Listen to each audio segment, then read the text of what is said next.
عقیدے پر مرے اس کی جنازے کی نماز نہ پڑھنا، یہ بڑا جملہ نوجوان سمجھنے کی ضرورت۔ ان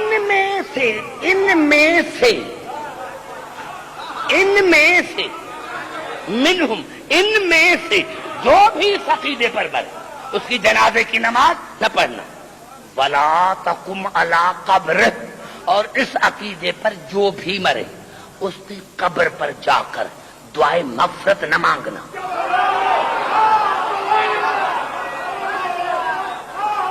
کیوں؟ انہم کفروا باللہ ورسولہ وماتوا وہم کافرون۔ میرے حبیب جس نے علی کی ولایت کو نہیں مانا اس نے نہ مجھے مانا نہ آپ کی رسالت کو مانا، اور جب مر گیا تو اس کی موت کفر پر ہے۔ سمجھ میں آ گئی بات؟ جو میں نے کہا تھا آپ کو بات سمجھ میں آ گئی؟ میں نے کیا میرے دوستوں میرے بزرگوں کو پہلے رسول کو سمجھو۔ سمجھ میں آ گئی بات؟ اب دیکھیں کہ بہت ٹائم گزر گیا، 1.5 گھنٹہ گزر گیا ہے، اگر ایک بات اور چلا جاؤں گا تو 2 گھنٹے کی پھر ضرورت ہے۔ توجہ چاہیے،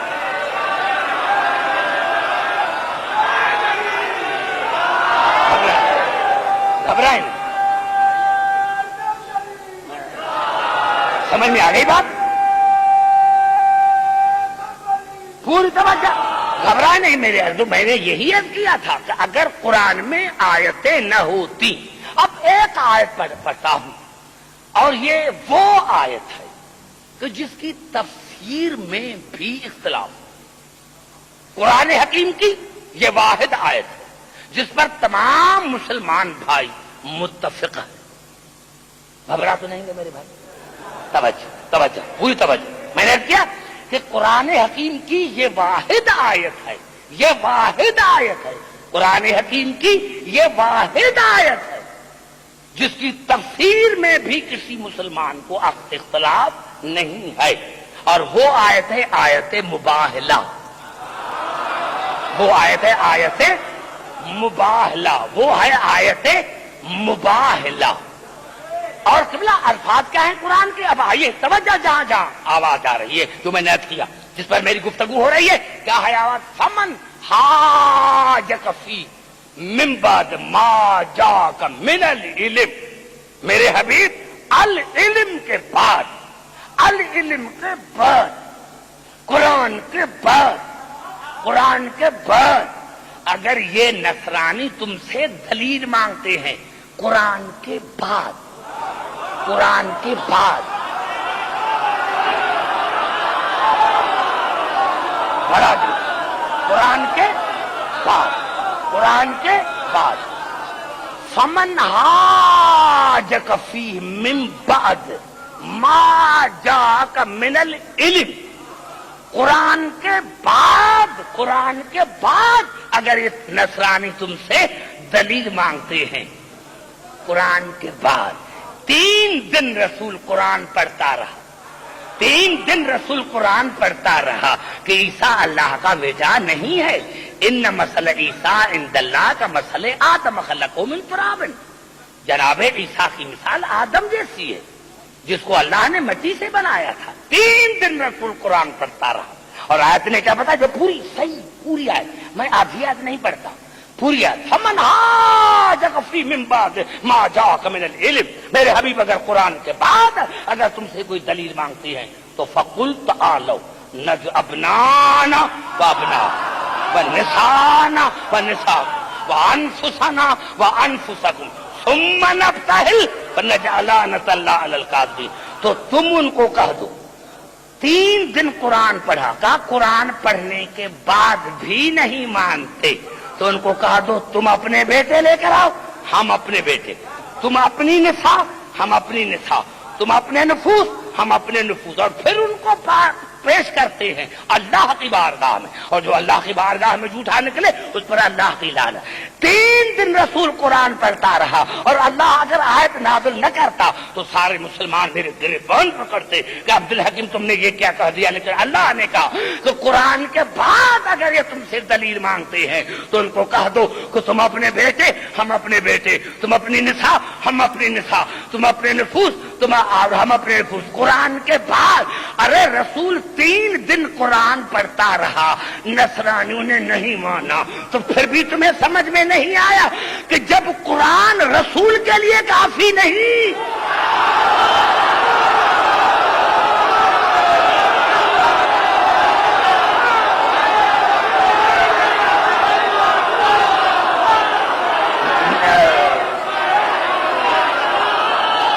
پھر بھی تمہیں سمجھ میں نہیں آئے کہ 3 دن رسول قرآن پڑھتا رہا، 3 دن رسول قرآن پڑھتا رہا، لیکن جب قرآن ناکافی ہوا وہ تم اپنے بیٹے لے کر آؤ ہم اپنے بیٹے۔ کتنی وسعت ہے الفاظوں میں، میرے تمام پڑھے لکھے معززہ میں کتنی وسعت ہے۔ ابنانا جتنے بیٹے،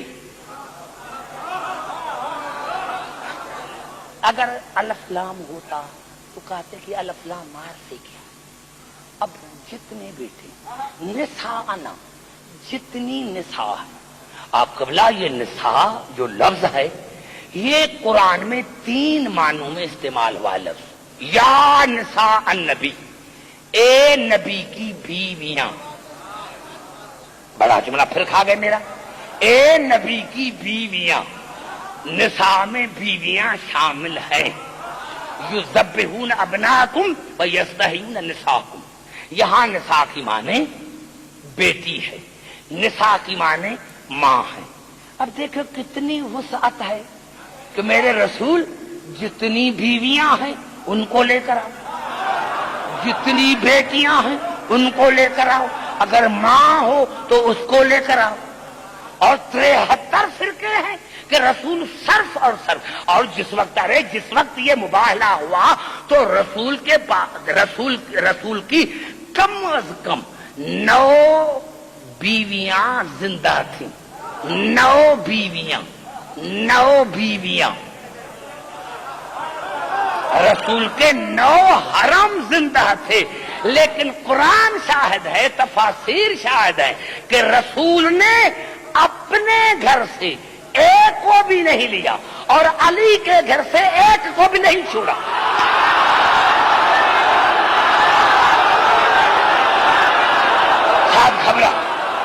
ساتھ گھبرا گئے میرے بھائی، سمجھ میں نہیں آ رہی ہے بات جو میرے سامنے بیٹھے، سمجھو میرے بھائی، میں نہ بولنے والوں کو آگے نہیں بٹھاتا، میں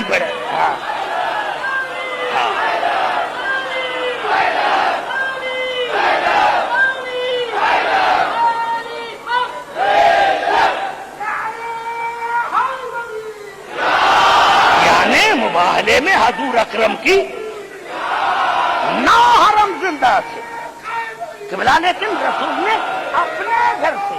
اپنے گھر سے ایک کو بھی نہیں لیا اور علی کے گھر سے ایک کو بھی نہیں چھوڑا، اور میں نے عالم تصور میں ابنا کی جگہ پر حسن اور حسین، نساء کی جگہ پر بطول، نفس کی جگہ پر علی، جتنی کتابیں ہیں مجھے کوئی دکھائے، جتنی تفاسیر ہیں مجھے کوئی دکھائے، میں مذہب چھوڑ دوں، خطابت چھوڑ دوں۔ ابنا کی جگہ پر حسن حسین، نساء کی جگہ پر بطول، نفس کی جگہ پر علی۔ اب کتنا عجیب انداز ہے، میں کیا کہوں، کوئی ایک کتاب ہوتی، علماء میرے سامنے موجود ہے، کوئی ایک کتاب ہوتی تو میں کسی کتاب کا حوالہ لے دیتا، لیکن رسول چلے کیسے تھے؟ احتضن الحسین، حسین کو گودی پر اٹھایا، احتضن الحسین واخذ بید الحسن، حسن کی انگلی پکڑی، وفاطمہ تمشی خلفہ، فاطمہ رسول کے پیچھے، وعلی یمشی خلفہ، اور علی فاطمہ کے پیچھے، آگے رسول، آگے رسول، ایک ایک بیٹا گود پر، ایک بیٹے کی انگلی پکڑی، پیچھے فاطمہ، پیچھے علی۔ یا اللہ، یہ عجیب منظر ہے، مجھے سمجھ میں نہیں آتا، شوہر اور بیوی کے پیچھے۔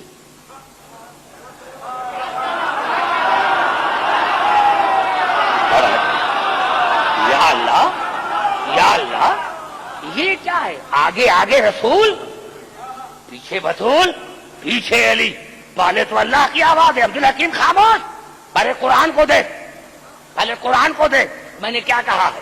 فَقُلْ تَعَالَوْا نَدْعُ أَبْنَاءَنَا وَأَبْنَاءَكُمْ، پہلے بیٹے ہیں تو رسول نے بیٹے کو آگے کیا ہے، وَالنِّسَاءَنَا، پھر بیٹی کا ذکر ہے اس لیے میں نے بطول کو پیچھے کیا ہے، وَأَنفُسَنَا، آخر میں نفس کا ذکر ہے اسی لیے میں نے علی کو پیچھے کیا ہے، تاکہ آج میں دنیا کو بتلاؤں کہ اہل بیت وہ ہوتے ہیں کہ جہاں جن کے قرآن صامت میں اور قرآن ناطق میں کوئی فرق نہ ہو۔ دیکھو عبدالحکیم، جیسے آیت نازل ہوئی ہے ویسے ہی میں جا رہا ہوں، اور رسول کی آواز ہے، یا اللہ، یا رسول اللہ، یہ علی کو آپ نے، یہ کون سا شوہر ہے جو بیوی کے پیچھے ہے؟ رسول کی آواز ہے، عبدالحکیم آج میں نے دنیا کو بتایا کہ ہم کس طرح جا رہے ہیں۔ اور بڑی بات یہ ہے، میں کہوں یا رسول اللہ، یہ بچے ہیں، دونوں کے ماں باپ موجود ہیں، دو اپنے ماں باپ کو،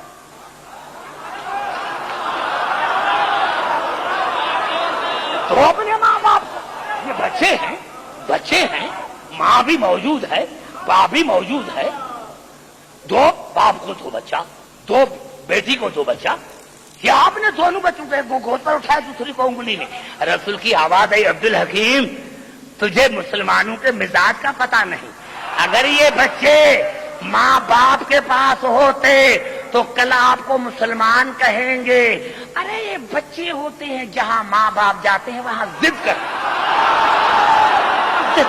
بچے ہیں، بچے ہیں نا، بچے ہیں نا، تو جہاں ماں باپ جاتا ہے وہاں بچے بھی ضد کرتے ہیں، تو کہیں گے کہ یہ ماں باپ کی وجہ، اسی لیے میں نے ان کو الگ کیا ہے کہ مباہلے میں جو میرا مقام ہے وہی ان کا مقام ہے۔ بڑا جملہ ہے یہ، جو میرا مقام ہے وہ ان بچوں کا مقام ہے، مباہلے میں جو میرا مقام ہے وہی بطول کا مقام ہے، وہی علی کا مقام ہے۔ اور اسی طرح میں نے آگے ہو کر بطول کو درمیان میں لا کر، علی کو پیچھے لا کر عالم انسانیت کو بتایا کہ جب دنیا آگے سے دیکھے تو اس کی نظر نبوت پر پڑے، اور جب پیچھے سے دیکھے تو امامت پر پڑے۔ بڑا جملہ کرا، گھبرائے نہیں میرے بھائی، میرے سنی شیعہ بھائی، میرے سنی شیعہ بھائی، بڑا جملات کر رہا ہوں، بڑا جملات کر رہا ہوں۔ دیکھو اللہ کی مشیت، دیکھو آگے نبوت ہے، درمیان میں فاطمہ ہے، پیچھے علی ہے۔ رسول نے بتایا آگے جب نظر پڑے تو نبوت پر نظر پڑے، پیچھے سے نظر پڑے تو امامت پر نظر پڑے، اور اگر درمیان سے بطول نکل جائے تو نہ نبوت کا پتہ چلے گا نہ نبوت کا۔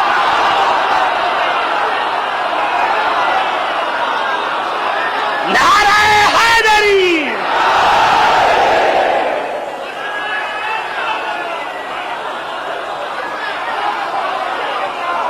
سمجھ میں آ گئی بات؟ سمجھ میں آ گیا؟ جہاں جہاں میں آج کا آخری میرا جملہ یہ، آج کا میرا آخری جملہ یہ، میں نے کہا میرے دوستو کوئی ضرورت نہیں، تمام 73 بھائی 73 فرقے متفق ہیں۔ جب رسول چلے اور وہاں گئے تو کیا کہا؟ وہاں گئے تو کیا کہا؟ میدان مباہلے میں گئے تو جو پادری تھی، جو پادری تھی، انہوں نے کہا ان باہلنا بقومہ باہلنا، ان باہلنا بقومہ باہلنا وانہ لیس نبیا۔ اگر رسول اپنے اصحابوں کو لے کر آئے تو مباہلہ کرنا اور سمجھنا یہ سچا نبی نہیں۔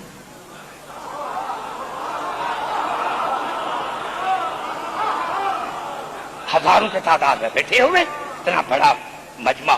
میں نے کیا لفظ ہے؟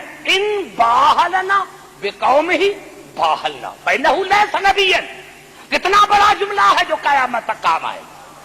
ہر دور میں یہ جملہ کام آئے گا. اگر محمد اصحاب کو لے کر آئے، قوم کو لے کر آئے، تو مباہلہ کرنا اور سمجھنا کہ یہ سچا نبی نہیں ہے. وَإِن بَاهَلَنَا بِأَهْلِ بَيْتِ خَاصَةً فَلَانْ بَاهِلْ فَإِنَّهُ لَا يَقْدُمُ إِلَىٰ أَهْلِ بَيْتِهِ إِلَّا وَهُوَ صَادِقٌ. اگر محمد اہل بیت لے کر آئے تو مباہلہ نہ کرنا، کیونکہ جو مصیبت میں اپنوں کو آگے کرتا ہے وہ جھوٹا نہیں ہوتا. اس سے بڑھ کر میرے پاس کچھ نہیں. اب سارے آپ جو ہیں، میں نے کیا کہ اہل زبان بھی ہے، اور میں نے کیا کہ اتنے جدی پشتی مومن بھی ہے. میں نے کہا کہ کتنا بڑا جملہ ہے پادری کا کہ اگر محمد قوم کو لے کر آئے تو مباہلہ کرنا، سمجھنا کہ سچا نبی نہیں ہے. اور اگر اہل بیت کو لے کر آئے تو مباہلہ نہ کرنا، سمجھنا کیونکہ جو مصیبت میں اپنوں کو آگے کرتا ہے، جو مصیبت میں اہل بیت کو آگے کرتا ہے وہ سچا ہوتا ہے، جھوٹا نہیں. میں حیران ہوں جب یہ آئے تو دیکھا کہ ان سے مباہلہ نہ کرنا. میں ایسے چہرے دیکھ رہا ہوں، میں حیران ہوا، یا اللہ یہ ہیں تو پادری، لیکن ان کو بھی اتنی عقل ہے کہ اہل بیت کون ہے، اصحاب کون ہے. اور 1400 برس گزرنے کے بعد بھی مسلمانوں کو تعصب میں یہ سمجھ میں نہیں آیا کہ اہل بیت کون ہے، صحاب کون ہے. اور جب رسول پہنچے تو یہ تمام مسلمان بھائیوں کے کتابوں میں حضور اکرم نے کیا فرمایا؟ یا علیو، یا فاطمہ، یا حسن، یا حسین، فیضا انا دعوت فامنو.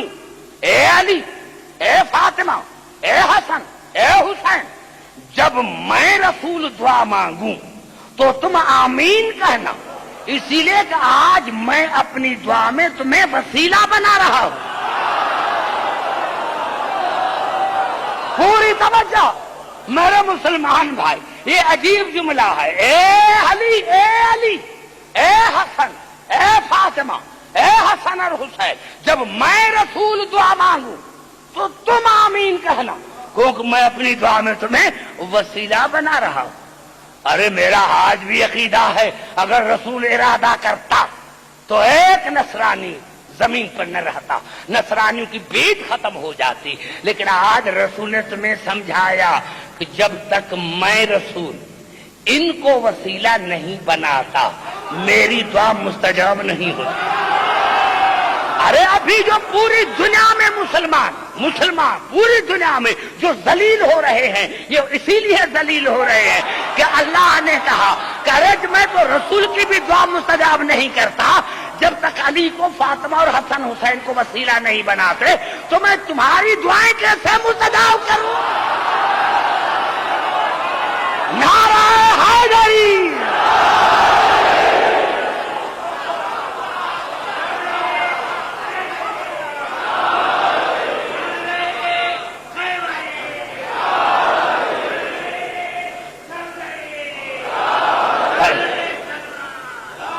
دیکھیں بھائی، پوری توجہ، مجھے بڑا مزہ آیا، اور انشاءاللہ کل جہاں پر میں نے تقریر کو چھوڑا ہے وہیں سے شروع کروں گا. پتا چلا قرآن کافی نہیں ہے جب تک ان کے وارث نہ ہو. اور کل انشاءاللہ دعوت فکر آپ کو دوں گا، اور انشاءاللہ جو اگر تعصب کی اینتی اتار کر مسلمان سمجھے تو میں سمجھتا ہوں کہ دین اتنا مشکل نہیں ہے جتنا مسلمانوں نے دین کو مشکل بنایا ہے. کیونکہ دیکھو میں نے اتنی آیتیں پڑھی، کتنی آیتیں میں نے پڑھی. کبھی اللہ نے کہا کہ یہ قرآن نور ہے، کہا نا اللہ نے یہ قرآن نور ہے. کبھی کہا کہ یہ قرآن طاہر ہے، کبھی کہا کہ یہ قرآن عظیم ہے، کبھی کہا کہ یہ قرآن شفا ہے، کبھی کہا کہ یہ قرآن رحمت ہے، کبھی کہا کہ یہ قرآن اعلیٰ ہے، کبھی کہا کہ یہ قرآن مبین ہے، کبھی کہا کہ یہ قرآن معجزہ ہے، کبھی کہا کہ یہ قرآن امر ہے، کبھی اللہ نے کہا کہ یہ قرآن ذکر ہے، کبھی اللہ نے کہا کہ یہ قرآن مشکل ہے۔ تو قبلہ اگر ان یہ 12 لفظ ہیں، اگر یہ لفظ 12 سمجھ میں آ جائے، یہ جو اضافتیں ہیں، یہ جو اضافتیں ہیں، یہ جو قرآن کی اضافتیں ہیں، اگر یہ قرآن کی اضافتیں سمجھ میں آ جائیں تو میں سمجھتا ہوں کہ بالکل آسان ہے دین سمجھ میں۔ تو میرے دوستو یہاں سے پتا چلا کہ یہ قرآن کی اضافتیں ہیں۔ قرآن نور ہے، طاہر ہے، شفا ہے، مبین ہے، اعلیٰ ہے، اور یہ قرآن ذکر ہے، یہ قرآن امر ہے، رحمت ہے، مبین ہے، مشکل ہے۔ تو اللہ نے کہا عبدالحکیم، اس لیے تو میں نے کہا تھا کہ فَاسْأَلُوا أَهْلَ الذِّكْرِ إِن كُنتُمْ لَا تَعْلَمُونَ، اگر تم لا تعلمون ہو تو اہل ذکر ہے۔ تو اللہ نے فرمایا کہ عبدالحکیم دیکھو، اگر یہ قرآن نور ہے تو کسی مجسم نور سے پوچھو، اگر یہ قرآن طاہر ہے تو مرکز کفایت تطہیر سے پوچھو، اگر یہ قرآن نور ہے تو کسی مجسم نور سے پوچھو، اور اگر یہ قرآن طاہر ہے تو مرکز کفایت تطہیر سے پوچھو، اگر یہ قرآن شفا ہے تو مال کے خاک شفا سے پوچھو، اگر یہ قرآن اعلیٰ ہے تو کسی مولا سے پوچھو، اگر یہ قرآن مبین ہے تو امام مبین سے پوچھو، اگر یہ قرآن رحمت ہے تو رحمت العالمین سے پوچھو، اگر یہ قرآن عظیم ہے تو نبل عظیم سے پوچھو، اور اگر یہ قرآن معجزہ ہے تو کسی معجز نما سے پوچھو، اگر یہ قرآن ذکر ہے تو اہل ذکر سے پوچھو، اگر یہ قرآن امر ہے تو اول الامر سے پوچھو، اور اگر یہ قرآن مشکل ہے تو کسی مشکل کشا سے پوچھو۔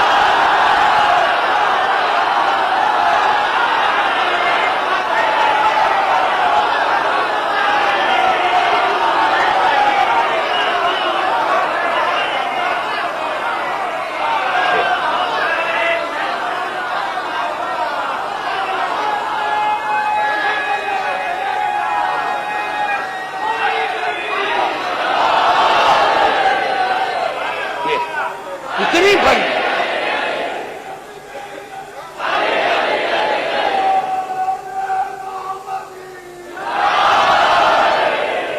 سمجھ میں آ گئی بات آپ کو؟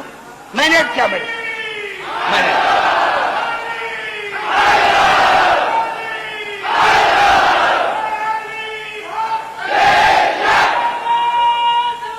دیکھ رہا، میں نے کیا کل تیار ہو کر آنا، کل تیار ہو کر آنا، میں آپ کو سمجھ گیا، کل تیار ہو کر آنا، پوری تیاری کر کے آنا، جہاں سے میں اپنی تقریر کو شروع کروں۔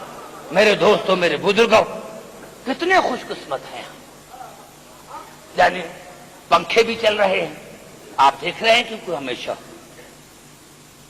چاہے 25 آدمی ہو چاہے 50 لاکھ ہو، یہ حسین کی مجلسی ہے، یہ غریبوں کی مجلس ہے، یہ سیاسی جلسہ نہیں ہے۔ اسی لیے یہ بچے بھی ہیں، بزرگ بھی ہیں، جوان بھی ہیں، عزاداران حسین۔ دیکھو پھر بھی گرمی آپ کو لگ رہی ہے۔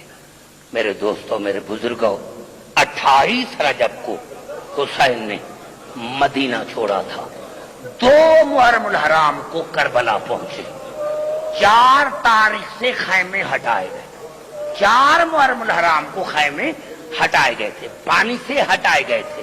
یعنی اب جو پانی 4 تاریخ کے بعد موجود تھا وہ زینب نہیں پیتی تھی، آنو محمد کو پلاتی تھی۔ میرے دوستو، جناب ام فروا نہیں پیتی تھی، جناب قاسم کو پلاتی تھی، جناب رباب نہیں پیتی تھی، کبھی اصغر کو پلاتی تھی، کبھی سکینہ کو پلاتی تھی۔ میرے استاد مرحوم فرماتے تھے کہ عبدالحکیم، کربلا کے شہید سارے 4 تاریخ سے پیاسے تھے، لیکن علی کا بیٹا عباس 9 دن کا پیاسا تھا۔ کربلا میں آیا تو عباس نے پانی پینا چھوڑ دیا۔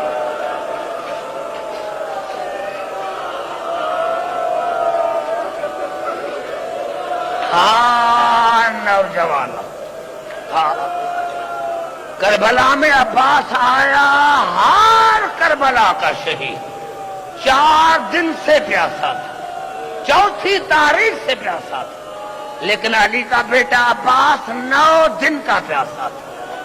کربلا میں آیا، پانی نہیں پیا۔ ہاں مولا، میں سمجھ گیا، تجھے واپس نہیں جانا۔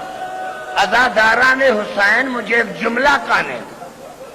10ویں محرم کا سورج چڑھا، لاشوں کے اوپر لاشیں آنے لگے اور عزاداران حسین ایک مرتبہ کربلا سے آواز آئی، حل من ناصری ینصرنا۔ آپ کو پتا ہوگا دو ہستیوں نے یہ غربت کا نعرہ لگایا، دو ہستیوں نے یہ غربت کا نعرہ لگایا۔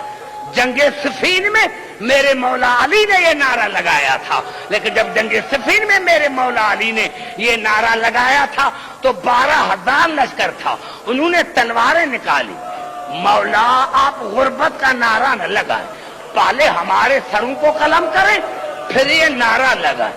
مولا علی تو بڑا خوش قسمت ہے کہ جب تم نے نعرہ لگایا تو آپ کے پاس 12,000 کا لشکر تھا، لیکن جب حسین نے نعرہ لگایا کوئی موجود نہیں تھا۔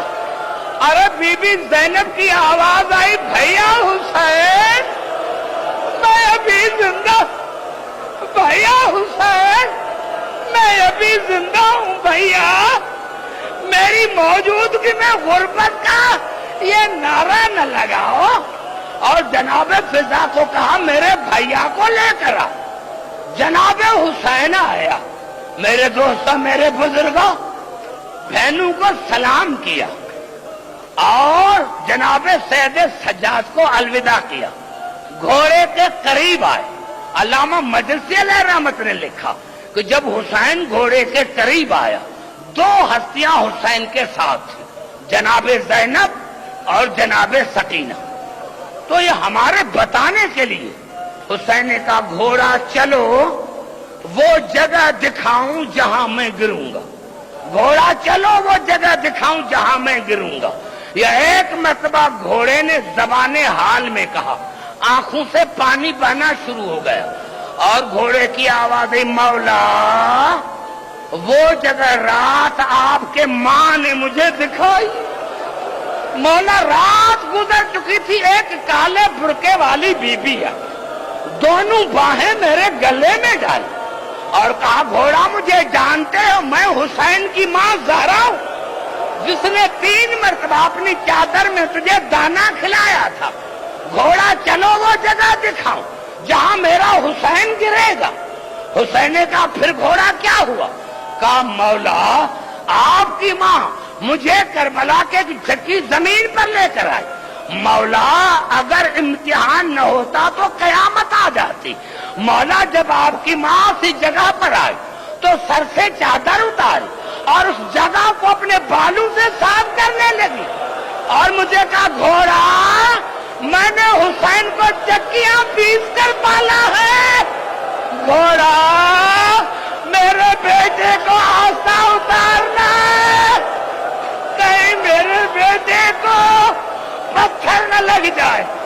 عزاداران حسین کہیں میرے بیٹے کو پتھر نہ لگ جائے۔ عزاداران حسین یہ عجیب جملہ ہے۔ اب حسین گھوڑے پر سوار ہوئے، دروازے پر آئے، گھوڑا رکا اور جیسے گھوڑا رکا حسین گھوڑے سے اترے، دیکھا سکینہ گھوڑے کے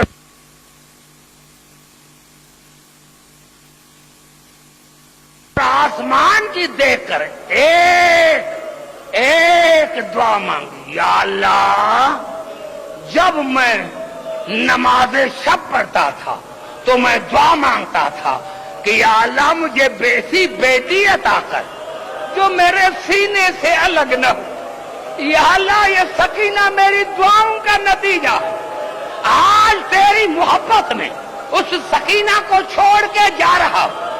اور کہا سکینہ بیٹے جاؤ جاؤ، سکینہ بیٹے جاؤ۔ بیٹا سکینہ آج کے بعد بھیا سے ضد نہ کرنا، جہاں کہے وہاں سو جانا، جنگل میں کہے سو جانا، اور آج کے بعد اپنے امی کے ساتھ سونا۔ تو کہا بابا امی کے ساتھ تو بھیا اصغر سوتا ہے، میں تو آپ کے ساتھ سوتی ہوں۔ تو کہا بیٹا آج کے بعد قیامت تک اصغر میرے ساتھ سوئے گے، تم ماں کے ساتھ سونا۔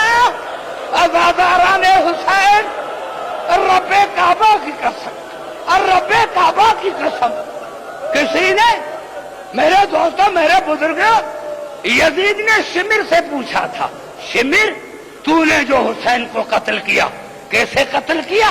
کہا یزید میں بڑا ظالم ہوں، میں نے حسین کو بڑی بے دردی سے قتل کیا۔ یزید جب کوئی حسین کے پاس نہیں گیا تو عمر بن سعد نے مجھے کہا، اور جب میں گیا تو بطول کا بیٹا سجدے میں تھا۔ کہا جیسے میں نے خنجر نکالا میں نے دیکھا 4 سال کی بچی دوڑتی ہوئی ہے، اپنی گردن کو حسین کی گردن پر رکھا اور کہا شمر میں حسین کی بیٹی سکینہ ہوں، میں حسین کی بیٹی سکینہ ہوں۔ تو یزید نے کہا شمر پھر تو نے کیا کیا؟ کہا میں نے بچی کو کہا کہ بچی جاؤ ورنہ میں تمہیں بھیجوں گا۔ یزید نے کہا پھر تو نے کیا کیا؟ کہا جب میں نے بچی کو کہا کہ جاتی ہو یا میں تمہیں بھیجوں، تو بچی نے کہا یزید پہلے مجھے قتل کرو پھر میرے بابا کو قتل کرو۔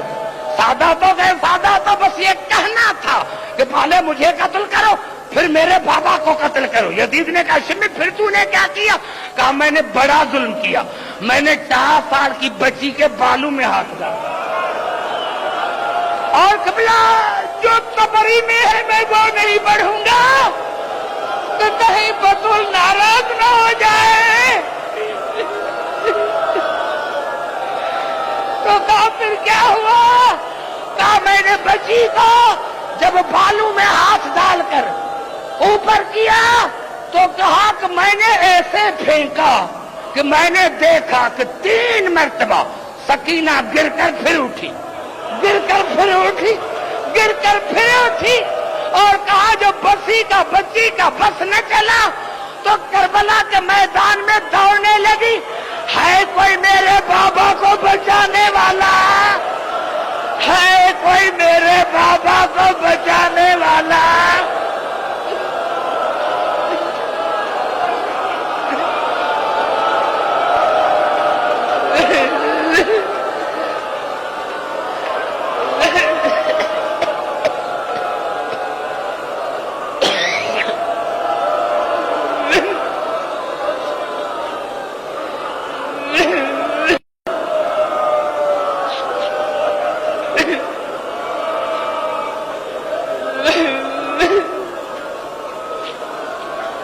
یا اللہ ہماری اس عبادت کو اپنی بارگاہ میں مقبول اور مستجاب فرما۔ یا اللہ جو میرے سامنے بچے، بزرگ، نوجوان، ان کو بڑی زندگی عطا فرما۔ یا اللہ ان کا سایہ اپنے بچوں پر، اپنی قوم پر دیر تک دائم اور قائم رہے۔ یا اللہ تجھے واسطہ ہے محمد علی محمد کی عظمت کا، جو مومن بیمار ہیں ان کو شفاء کاملہ عاجلہ عطا فرما۔ یا اللہ ہمارے ایم ہاشم صاحب، یا اللہ اس کے بعد آج ہمارے بڑے بزرگ ماجد بن شبیر صاحب، اس کی بیٹی بیمار ہے، اس کو مکمل صحت یابی عطا فرما۔ اور یا اللہ ہمیں کچھ نہیں چاہیے، ہمیں سکینہ کا بابا چاہیے، ہمیں زینب کا بھائی چاہیے۔ یا اللہ پوری دنیا میں جہاں جہاں مومن رہتے ہیں، بستے ہیں، ان کو اپنے بچوں کے ساتھ شاد اور آباد فرما۔ یا اللہ یہ حسین کا تذکرہ، یہ آل محمد کا ذکر قیامت تک جاری اور ساری رہے۔ یا اللہ امام زمانہ کا ظہور فرما۔ یا اللہ ملت جعفریہ کے دلوں میں ایک دوسرے کے لیے محبت پیدا کر۔ مسلمانوں میں ہمارے مسلمان بھائی جو ہیں ان کے دلوں میں محمد آل محمد کی محبت پیدا کر۔ یا اللہ ایک دوسرے کے ساتھ محبت کے ساتھ رہے۔ یا اللہ تجھے واسطہ ہے محمد آل محمد کی عظمت کا۔ یا اللہ جن مومنین نے، خاص کر کے بھائی ہاشم سید علی رضا نے، یہ جناب سیدہ کے سلسلے میں یہ بڑا اتنا انتظام کیا، اپنے بچوں کے ساتھ شاد اور آباد فرما۔ یا اللہ میرے سامنے جتنے مومنین ہیں یا اللہ ان کو بڑی زندگی عطا فرما۔ یا اللہ علماء حق ذاکرین حضرات کو ہر شریر کے شر سے محفوظ رکھ۔ یا اللہ ہماری عبادت کو اپنی بارگاہ میں مقبول اور مستجاب فرما۔ ربنا تقبل منا انک انت السمیع العلیم۔ اللہم صلی علی محمد۔